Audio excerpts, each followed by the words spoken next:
হাইকোর্টের নির্দেশে যাদের চাকরি গেল তাদের জন্য দুঃখ হচ্ছে, আমরা পাশে আছি, নিশ্চয়ই দিদি একটা কিছু করবে। এভাবে চাকরিহারাদের পাশে দাঁড়ালেন অভিনেত্রী তথা হুগলি তৃণমূল প্রার্থী রচনা ব্যানার্জি। তিনি মঙ্গলবার এই বক্তব্য রাখেন। মঙ্গলবার সারা দেশেই পালিত হচ্ছে হনুমান জয়ন্তী।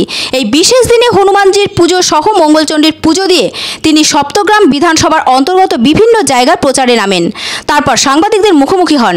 রচনা ব্যানার্জি চাকরি বাতিল প্রসঙ্গে বলেন, আমার সহানুভূতি রয়েছে সেই সমস্ত চাকরি হারানো প্রার্থীদের ওপর। তিনি আরও বলেন, চাকরি হারানোর পর শিক্ষক ও শিক্ষাকর্মীরা যে মানসিক অবস্থার মধ্যে রয়েছে তা আমি অনুভব করতে পারছি। আমাদের দিদি মাথার ওপর রয়েছেন, তিনি নিশ্চয়ই কিছু একটা করবেন। রচনা ব্যানার্জিকে এদিন খুবই আত্মবিশ্বাসী সুরে কথা বলতে দেখা যায়। তিনি মুখ্যমন্ত্রী মমতা ব্যানার্জির ওপর অগাধ আস্থা দেখান। দাবি করেন, শিক্ষা দুর্নীতিতে 2016 সালের প্যানেল অভিযুক্ত হওয়ার পর সিবিআই তদন্তে নাটকীয় মোড় নেয়। 17 রকম পদ্ধতিতে এই নিয়োগে দুর্নীতি হয়েছিল, তা প্রমাণিত হওয়ার পর গতকাল পুরো প্যানেলটাই বাতিল করে দেয় মহামান্য কলকাতা হাইকোর্ট। একসঙ্গে চাকরি হারান 25,753 জন শিক্ষক ও শিক্ষাকর্মী। এরপরে রাজ্য জুড়ে আলোড়ন পড়ে যায়। মুখ্যমন্ত্রী মমতা ব্যানার্জি এই রায়কে বেআইনি বলে আখ্যা দেন। এদিকে চাকরি হারানোর পর শিক্ষক ও শিক্ষাকর্মীরা বিভিন্ন জেলায় আন্দোলন শুরু করেছেন। রচনা ব্যানার্জি তাদের পাশে দাঁড়ান। তিনি চাকরি হারাদের আশ্বস্ত করে বলেন, দিদি রয়েছেন, চিন্তার কোনো কারণ নেই, কিছু একটা ব্যবস্থা তিনি করবেন। এদিন অবশ্য তিনি কোনো রাজনৈতিক বক্তব্য রাখতে যাননি। যেহেতু হনুমান জয়ন্তী চলছে সেহেতু তিনি বলেন, আজ শুভ দিন, কোনো রকম রাজনৈতিক বক্তব্য রাখবো না। এরপর হুটখোলা গাড়িতে করে প্রচারে বেরিয়ে পড়েন অভিনেত্রী তথা হুগলি কেন্দ্রের তৃণমূল প্রার্থী রচনা ব্যানার্জি।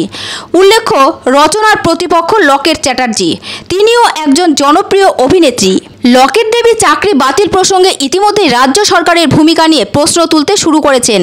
অন্যদিকে রাজ্য সরকারের পাশে দাঁড়িয়ে রচনা ব্যানার্জির দাবি, দিদি রয়েছেন পাশে, তাই চাকরিহারাদের চিন্তার কোনো কারণ নেই।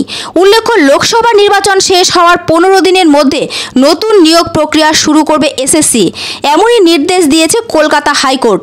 এছাড়াও যারা নির্দিষ্ট সময়সীমার পর মুখ্যমন্ত্রী মমতা ব্যানার্জির মন্ত্রিসভার সুপারিশে চাকরি পেয়েছিলেন তাদের বেতন ফেরত দিতে হবে 12% সুদ হারে। স্বাভাবিকভাবেই এই ঘটনায় যথেষ্টই ব্যাকফুটে রয়েছে তৃণমূল সরকার। তবে উল্টো দাবি শোনা যাচ্ছে রচনা ব্যানার্জির গলাতে। তিনি দাবি করছেন, চাকরি হারাদের বাঁচাতে মুখ্যমন্ত্রী কিছু না কিছু চাল দেবেই। নিশ্চয়ই বলবো, যাদের যাদের গেছে তাদের জন্য তো নিশ্চয়ই আমার সহানুভূতি রয়েছে, কিন্তু দিদি যখন আছেন তখন দেখা যায় দিদি কিছু নিশ্চয়ই বার্তা দেবেন, দিদি নিশ্চয়ই কিছু বলবেন তাদের উদ্দেশ্যে। আমরা তো তাদের পাশে ডেফিনেটলি আছি। যাদের সাথে এরকম ধরনের ঘটনা ঘটছে, তাদের এখন খারাপ সময়, তাদের পাশে তো আমরা ডেফিনেটলি আছে, তাদের জন্য সহানুভূতিও আছে। বাকি দিদি বলবেন।